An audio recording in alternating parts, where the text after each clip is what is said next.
رمضان المبارک کے اندر آخری اشرا شب قدر کی تلاش کا اشرا ہے۔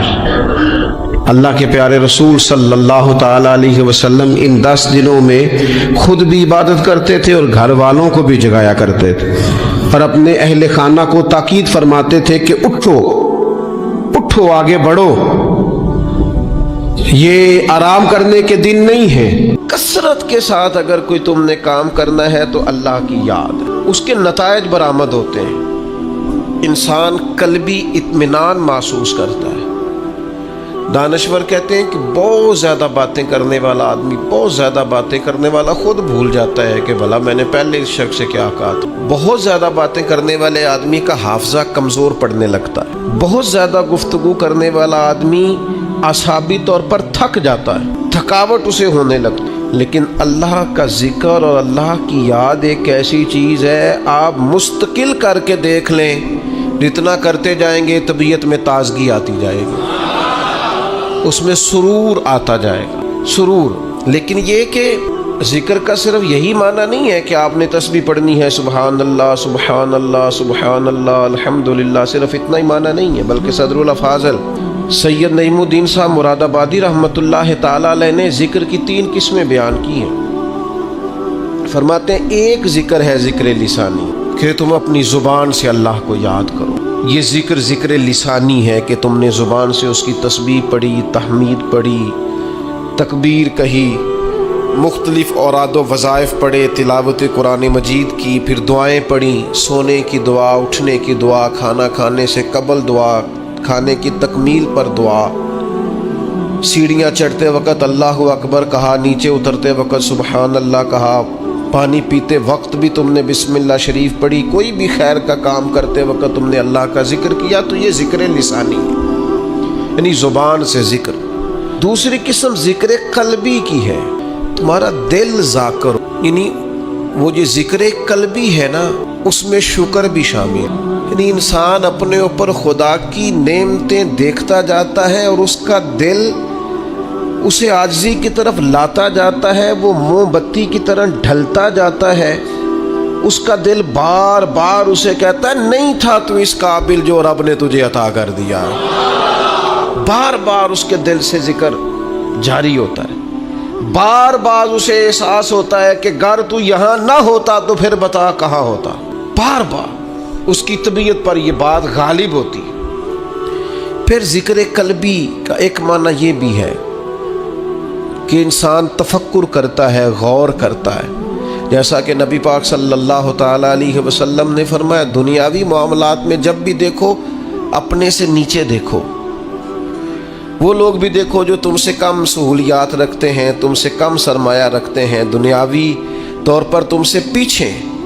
یہ بھی ایک ذکر کی صورت ہے کہ تم جب دیکھو گے ایسے لوگوں کو کہ جو تم سے کمزور زندگی گزار رہے ہیں، تو تمہارا دل ذاکر بنے گا، شاکر بنے گا، تمہاری طبیعت میں خیر آئے گی۔ یہ بھی ذکر قلبی کی ایک صورت ہے۔ اور پھر ذکر قلبی کی یہ بھی ایک صورت ہے کہ آپ مظاہر قدرت میں غور کریں، اللہ کے پیدا کردہ کائنات میں جو رب نے حسن پیدا کیا ہے، جو کیا شاندار جھیلیں ہیں، پہاڑ ہیں، وادیاں ہیں، ندیاں ہیں، بندہ دیکھتا جائے اور اللہ کی قدرت میں کھوتا چلا جائے۔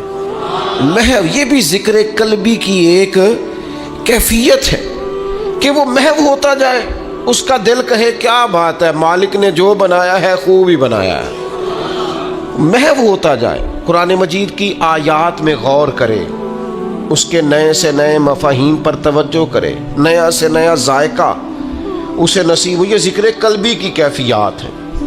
پھر وہ مراقبہ کرے، وہ دیکھے کہ یار کتنے میرے جرم ایسے تھے، کتنی میری خطائیں ایسی تھیں جن پر پکڑ ہو سکتی تھی، لیکن وہ کتنا مہربان ہے، اس نے درگزر بھی کیا، پردہ بھی رکھا، رحمت بھی فرمائی۔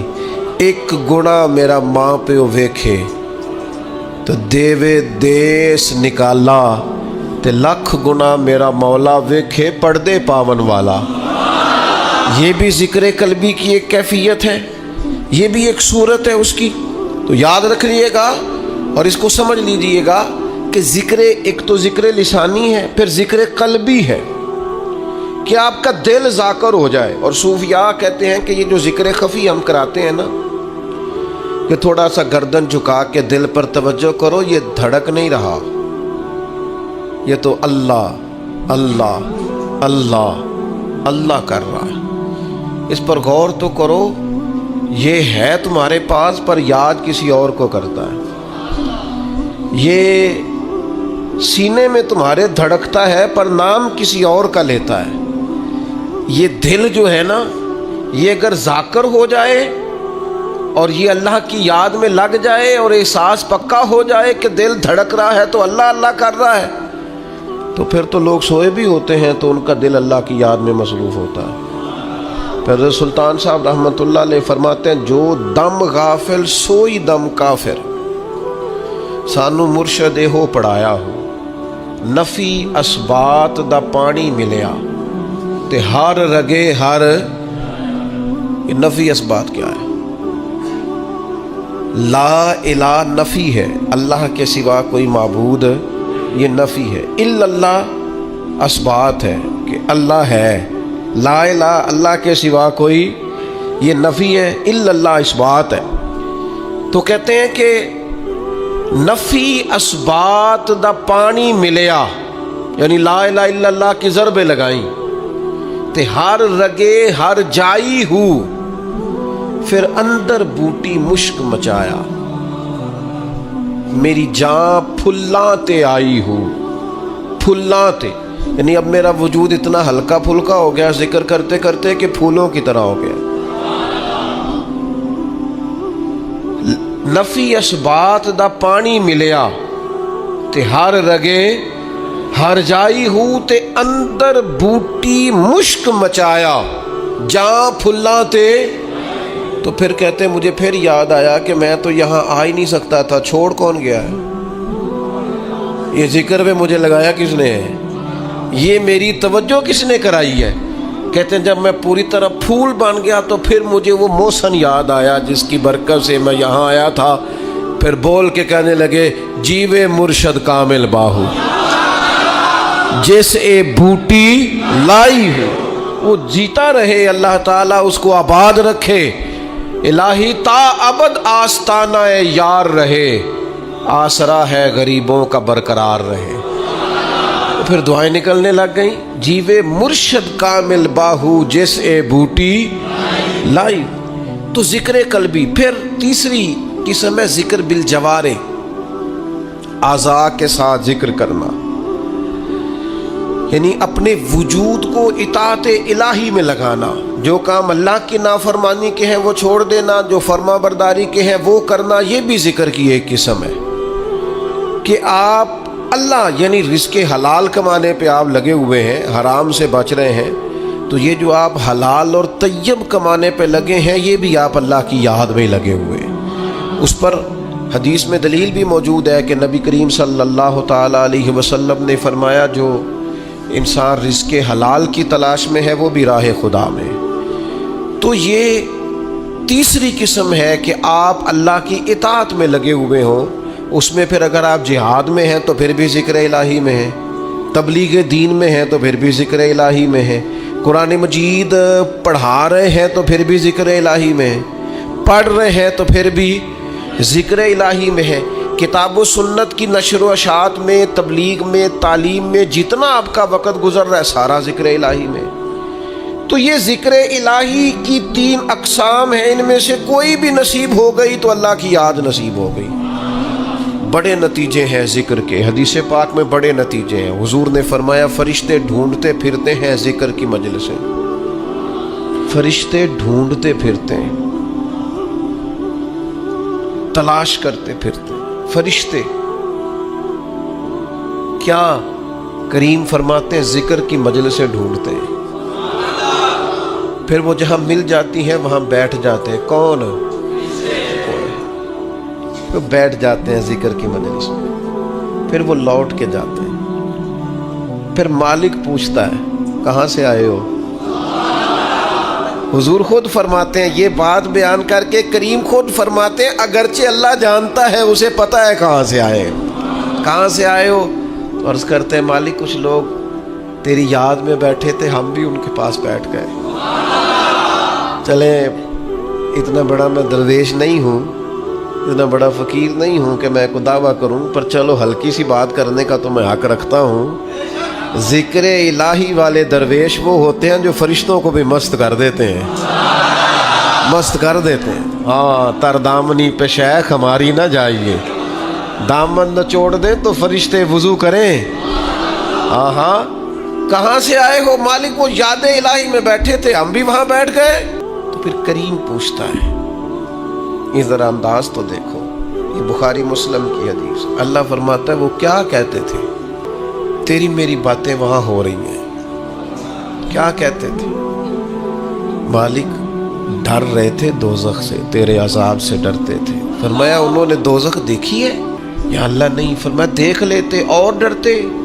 تو رب فرماتے فرشتوں پھر گواہ ہو جاؤ، میں نے سب کو دوزخ سے آزاد کر دیا، وہ جتنے اس مجلس میں تھے سب کو میں نے آزاد کر دیا۔ تو پھر اللہ فرماتے وہ مانگتے کیا تھے؟ پھر بولے اقبال، پھر بولے اقبال، خود ہی کو کر بلند اتنا۔ کیا مانگتے تھے؟ کہا تیرے فضل کے سوالی تھے، چاہتے تھے کہ جس جنت کی بشارتیں کتاب و سنت میں ہیں وہ انہیں ملے۔ تو اللہ فرماتا ہے پھر تم گواہ ہو جاؤ نا، میں نے دے دی ہے انہیں جنت، ان کی ہو گئی۔ فرشتے، مجھے ایسے لگتا ہے کہ گویا فرشتوں کو بھی ان سے پیار ہو گیا ہے، وہ ذکر والوں سے پیار ہو گیا ہے۔ تو فرشتے نے بات اور ایک اور بات کر دی، کہنے لگے مالک کچھ بندے ویسے بھی آئے تھے، ذکر کے لیے نہیں آئے تھے، ان کی کم ساڑے ہوتے کسی نال کوئی، کچھ ویسے بھی آئے تھے، وہ فی نفس ہی ذکر کے لیے تو نہیں آئے، ویسے ہی آ گئے۔ تو اللہ کریم فرماتے ہیں گواہ ہو جاؤ میں نے انہیں بھی جنت عطا کر دی۔ اور حدیث کے لفظ یہ ہیں کہ اہل ذکر کے پاس بیٹھنے والا بندہ بھی کبھی شقی نہیں رہتا، بدبخت نہیں رہتا، اللہ اسے بھی نیک بخت بنا دیا کرتا۔ اور ذکر الہی کا جو سب سے بڑا مرتبہ میں سمجھاؤں وہ قرآن مجید کی یہ آیت ہے، فَاذْكُرُونِي أَذْكُرْكُمْ۔ کیا یہ بڑی عبادات اور بھی ہے، پر خدا کو یاد کرنے کا یہ ذائقہ اور جو اجر اس کا اللہ نے بیان کیا ہے۔ او یار میرا تو ذکر کبھی مجھے خدا کی قسم، میں نے کبھی قسم بڑی کم اٹھا، تو خدا کی قسم کبھی مجھے پتہ چل جائے نا میرے پیر نے کہیں بیٹھ کے میرا ذکر کیا، میں تو صدقے ہو مر جاؤں لوگوں پہ جو مجھے آ کے بتائیں اس نے میرا نام لیا، انہوں نے آج بات کی ہے۔